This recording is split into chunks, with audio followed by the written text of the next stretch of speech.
Brought to you by Penguin.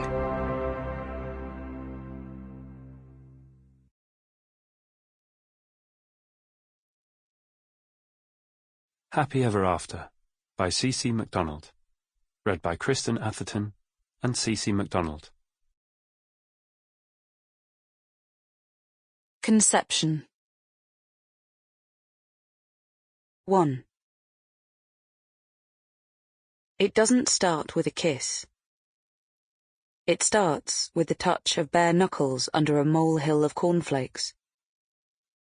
That's when he looks at her, and something changes. Naomi still doesn't know his name. Doesn't want to.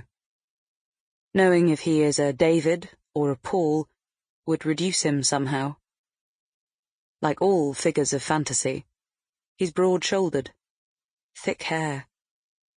Everything about him is thick. Not fat. Rigid. He always wears a bulky check shirt over a t-shirt, so to her, he is the lumberjack. She's often wondered whether the nursery nurses use the same name. They're probably too young to know what a lumberjack is. They're too young for him. Maybe his outfit is a conscious choice. Perhaps he knows the power such an archetypal uniform holds. Naomi feels the heat of a blush, so she yanks Prue up out of the messy play tray and walks to the other side of the room, her struggling toddler dropping cornflakes behind them, like breadcrumbs from a labyrinth. Naomi glances back at the lumberjack, engrossed with his son, who's laughing and squirming as his father throws clumps of cereal into his face. His eyes recapture hers at the exact moment that Prue succeeds in wriggling from her grasp. Naomi throws her arms behind her back and catches her little girl before she crashes headfirst into the white-clean flooring. She flicks the lumberjack a sardonic eyebrow. Kids. His features are fixed. Perhaps his jaw tenses. He doesn't want the complicity of a harried parent. He wants something else. 2.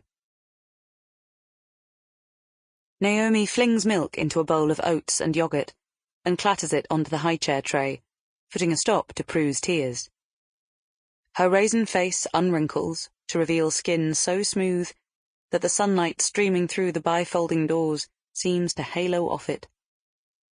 How can anything as perfect as her daughter's skin even exist?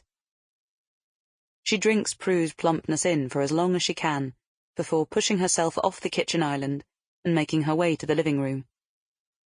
She keeps her eyes on the floorboards, and their shreds of belligerent underlay, as she opens her dressing gown, his dressing gown, flattens herself onto their inherited sofa, and arranges herself. She looks over at her husband's naked back, skin pulled taut over his spine, unrecognizable from the back she thought she knew. 2 flat, flowery baps for an arse. Bubble, bubble, bubble, hop! Prue sings from the kitchen. Charlie sighs with exasperation, shakes his head.